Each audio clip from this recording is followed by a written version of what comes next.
नए CBI chief के चुनाव के मुद्दे पर राहुल गांधी ने प्रधानमंत्री नरेंद्र मोदी और अमित शाह को लाल आंख दिखाई है, बगावत कर दी है।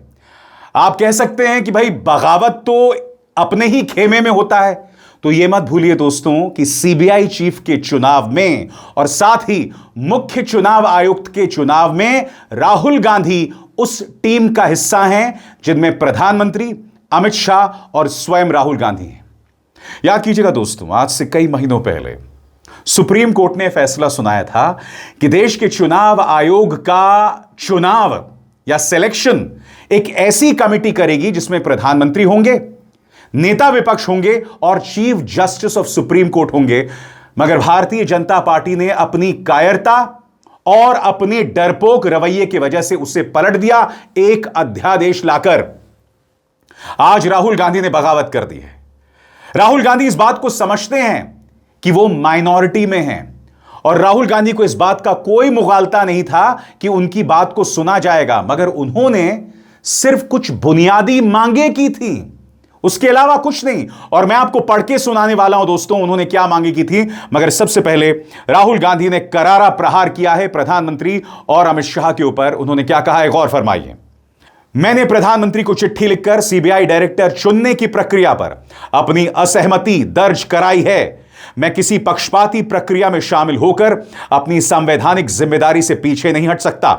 विपक्ष का नेता कोई रबर स्टैंप नहीं होता।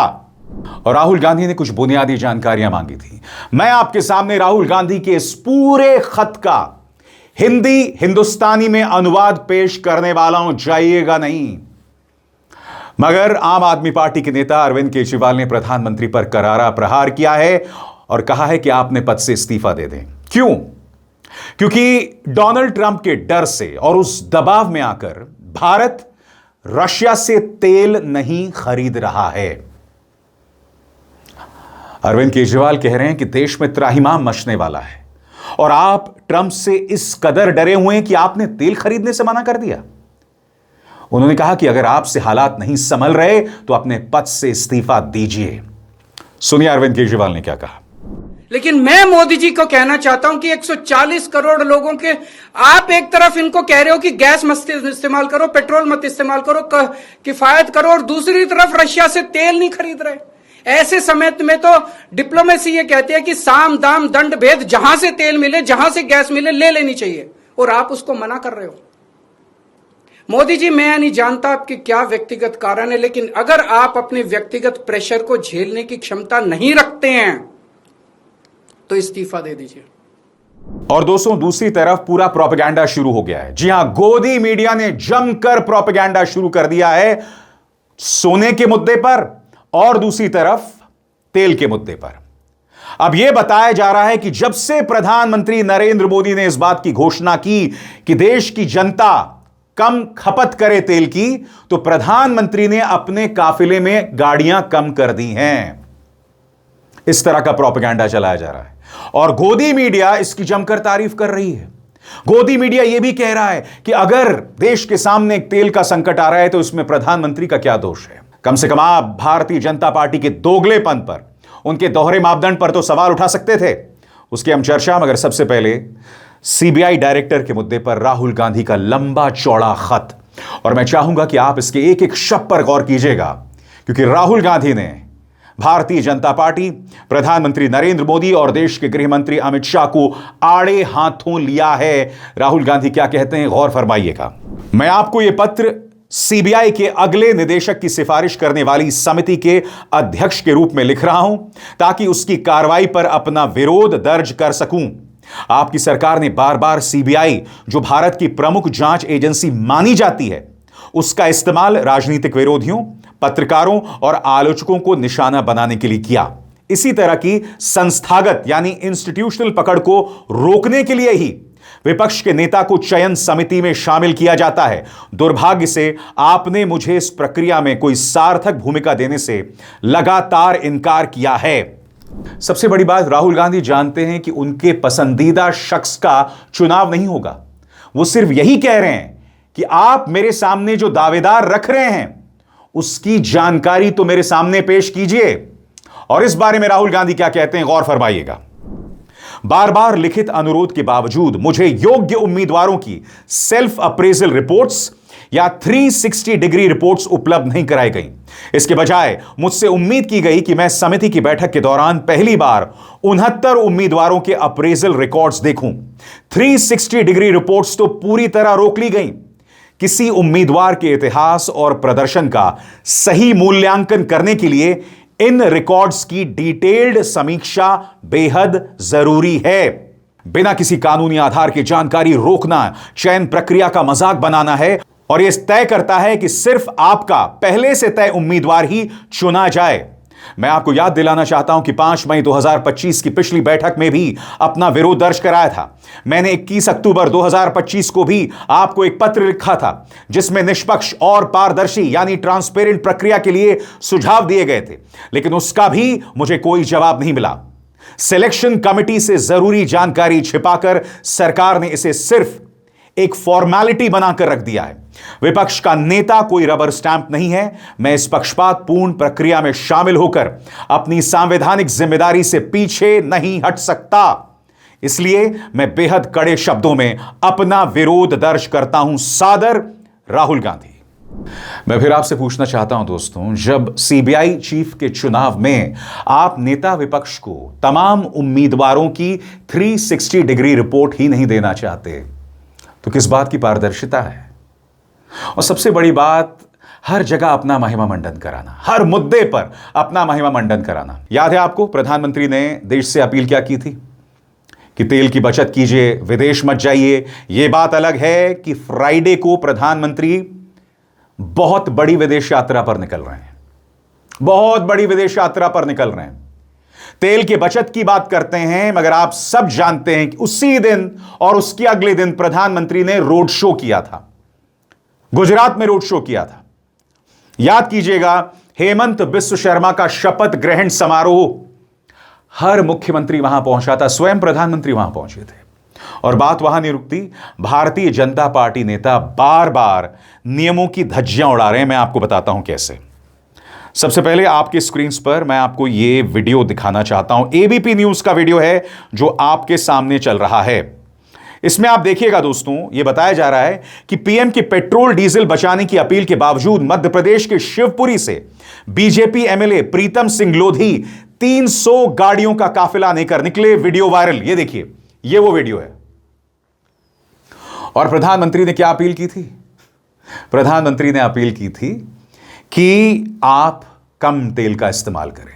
उसी तरह से आपको याद होगा, भारतीय जनता पार्टी का एक और नेता भोपाल से उज्जैन निकले थे और करीब 500 गाड़ियों का काफिला साथ था। यानी कि भारतीय जनता पार्टी के नेता ही बार बार नियम कानूनों की इस तरह से धज्जियां बना रहे हैं। और फिर प्रोपेगेंडा क्या किया जाता है, मैं आपको बताता हूं। आपके स्क्रीन पर यह है एएनआई का press release, leading from the front, यानी कि प्रधानमंत्री ने सामने से मोर्चा संभालते हुए क्या किया, गौर फरमाइए। Prime minister Modi has reduced his convoy size significantly, यानी कि उन्होंने अपना जो पूरा कॉन्वॉय है उसका आकार कम कर दिया है। This was implemented in his recent domestic visit. Reduction in vehicles was done while maintaining essential security components as per SPG protocol। स्वतंत्र और आजाद पत्रकारिता का समर्थन कीजिए, सच में मेरा साथी बनिए। बहुत आसान है दोस्तों, इस ज्वाइन बटन को दबाइए और आपके सामने आएंगे ये 3 विकल्प, इनमें से एक चुनिए और सच के इस सफर में मेरा साथी बनिए। बताया गया भाई, हम गुजरात जब गए थे, असम गए थे, तो वहां पर हमारे गाड़ियों का उतना बड़ा काफिला नहीं था। आप बाकायदा रोड शो कर रहे थे, प्रधानमंत्री रोड शो कर रहे थे। क्या गुजरात में कोई चुनाव थे? मगर हां, चूंकि खुद का महिमा मंडन करना है तो यह सब चल रहा था। और मैं आपको बताता हूं दोस्तों, ये न्यूज चैनल्स क्या करते हैं। सबसे पहले सुनिए इंडिया टुडे के संपादक रजत शर्मा को। रजत शर्मा कह रहे हैं कि भाई तेल की कमी है तो इसमें प्रधानमंत्री का क्या दोष है। पहले चाटुकारिता का यह नमूना सुनिए। मोदी ने अगर गोल्ड कम खरीदने को कहा, फॉरेन ट्रेवल कम करने को कहा, तो इसमें इतनी हाय तौबा मचाने की क्या जरूरत? अमेरिका से ईरान पर हमला मोदी तो नहीं करवाया। दुनिया में तेल का संकट मोदी के कारण तो पैदा नहीं हुआ। जिन चीजों पर फॉरेन एक्सचेंज ज्यादा खर्च होता है उनमें किफायत बरतने में किसी को क्या प्रॉब्लम हो सकती है? यह प्रॉब्लम विरोधी दलों के कुछ नेताओं की है। रजत जी, पूरे सम्मान के साथ मैं आपसे एक सवाल पूछना चाहता हूं। जब प्रधानमंत्री ने अपील की थी तो क्या आपने सवाल पूछा था कि हेमंत बिस्व शर्मा का शपथ ग्रहण समारोह वॉच फ्रॉम होम हो सकता था? मगर इतना एयर फ्यूल बर्बाद करके तमाम मुख्यमंत्री वहां गए। प्रधानमंत्री रोड शोज कर रहे थे लगातार, कोई जरूरत नहीं थी। आप यह सवाल नहीं पूछेंगे रजत जी, मगर आप विपक्ष को ताना मारेंगे। मैं फिर आपसे पूछना चाहता हूं, जब यह गोदी मीडिया इस तरह की हरकतें करता है तो फिर आप ये कैसे उम्मीद करेंगे कि लोग उनकी इज्जत करेंगे? और गोदी मीडिया को मेरी एक नसीहत, जब आपसे कोई कहता है ना कि बाहर रात है, तो उसमें निष्पक्ष होने की जरूरत नहीं है। उसमें यह कहने की जरूरत नहीं है कि रात भी हो सकती है और दिन भी हो सकता है। पर्दा हटाइए और देखिए बाहर क्या है। न्यूट्रलिटी का मतलब यह नहीं कि सरकार और विपक्ष में निष्पक्षता होगी, न्यूट्रलिटी होगी। सरकार के हाथ में ताकत है, सरकार के हाथ में प्रोपेगेंडा है। और मैं आपको ऐसा क्यों कह रहा हूं? क्योंकि मुकेश अंबानी के न्यूज चैनल की पत्रकार क्या कह रही है, मैं आपको पढ़ के सुनाना चाहता हूं। यहां पर एक पत्रकार है, कह रही है, government begins process of going austere. This is what sources से। PM has reduced his convoy size significantly. मैंने कहा ना, जब यह कहा जाए कि बाहर रात है तो पर्दा हटाइए।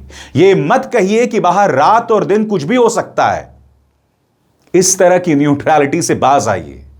सवाल पूछिए कि हेमंत बिस्व शर्मा के शपथ ग्रहण समारोह में प्रधानमंत्री क्यों गए थे? सारे मुख्यमंत्री वहां क्यों इकट्ठा हुए थे? सवाल पूछिए कि आखिर गुजरात में 2-2 रोड शोज करने की क्या जरूरत थी? पहले वडोदरा, उसके बाद सोमनाथ। यह सवाल पूछना शुरू कीजिए। और सबसे बड़ी बात दोस्तों, मैं आपको एक क्लिप दिखाना चाहता हूं। रिपब्लिक न्यूज का क्लिप है। यहां पर आप देखेंगे उनके संपादक भारतीय जनता पार्टी की प्रवक्ता की धज्जियां उड़ा रही। प्रवक्ता है संजू वर्मा, जो कई बार बदतमीजी करती हुई पकड़ी गई हैं। निहायत ही वाहियात तेवर है इनके डिबेट्स में। सामने वाले को मदरसा छाप और न जाने क्या क्या कहती रहती हैं। मैं चाहूंगा आप इस डिबेट को देखिए, मगर इस डिबेट में जो असली बात है ना, वो अंत में आती है, जहां पत्रकार महोदय कहते हैं कि मुझे व्हाट्सएप पर डिबेट के बीचों बीच मैसेज करना बंद कीजिए। इसका मतलब आप समझते हैं? यानी कि डिबेट के बीच भी ये जो भाजपा प्रवक्ता हैं, ये समझाते रहते हैं एंकर को कि ये सवाल पूछो, ये मत सवाल पूछो। उस डिबेट का छोटा सा अंश देखिए। आज मैं आपके सामने इसी गोदी मीडिया की पोल खोल रहा हूं, देखा जाए। You can remain restricted on points. I'm saying this to you because far too often you attempt to become quarrelsome because you're trying to attract trolls rather than make a serious debate. I believe that you have done a disservice to the BJP today and to the government, which is to the Prime Minister, who made 7 important points, but instead of talking about those points, you have once again wasted the opportunity on national television. Ladies and gentlemen, to the other breaking news story, and stop WhatsApping me in the middle of the show. मैंने कहा ना दोस्तों, Bharatiya Janata party की कोई जवाबदेही नहीं है। इतना बड़ा नीट का पेपर लीक हो गया, इतना बड़ा पेपर लीक हो गया, और हमारे शिक्षा मंत्री धर्मेंद्र प्रधान सवालों का जवाब नहीं दे रहे हैं। याद कीजिएगा दोस्तों, इससे पहले भी जब एक बार पेपर लीक हुआ था, तब मान्यवर ने कहा था कि कोई पेपर लीक नहीं हुआ है। और अब इनके पास सबसे अच्छा तरीका है, क्योंकि मीडिया कठोर सवाल तो पूछेगा नहीं, कटघरे में रखाएगा नहीं, भाड़ में जाए छात्रों का भविष्य, सवाल का जवाब देने को तैयार नहीं है। यह है भारतीय जनता पार्टी की हकीकत। सर पेपर लीक पे क्या बोलेंगे? सर पेपर लीक पे सर सीबीआई इंक्वायरी की जांच।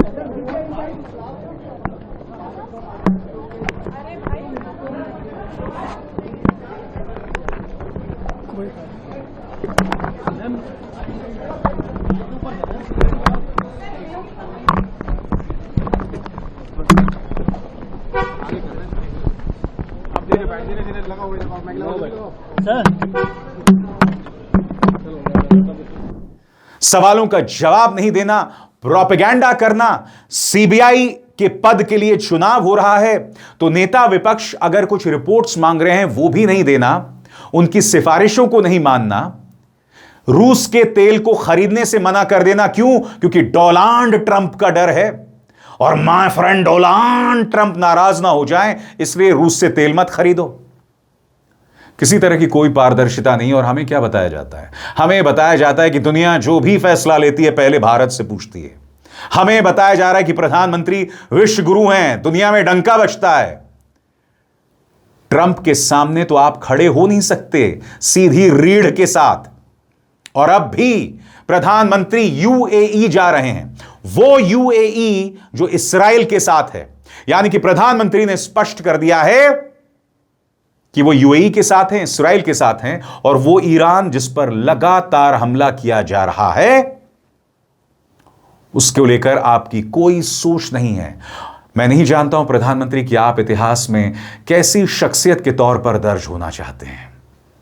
यह अपने आप में भारत के लिए कोई बहुत अच्छी खबर नहीं है।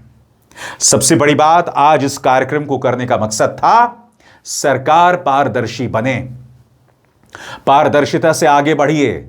सीबीआई के चीफ के चयन में नेता विपक्ष की सिफारिशों को सुनिए। अगर विपक्ष आपसे सवाल पूछ रहा है कि आप रूस से तेल खरीदना क्यों बंद कर रहे हैं, तो उस पर भ्रम मत पैदा कीजिए, गलत बयानी मत कीजिए। हकीकत यह है। अब एसआर शर्मा को दीजिए इजाजत। नमस्कार।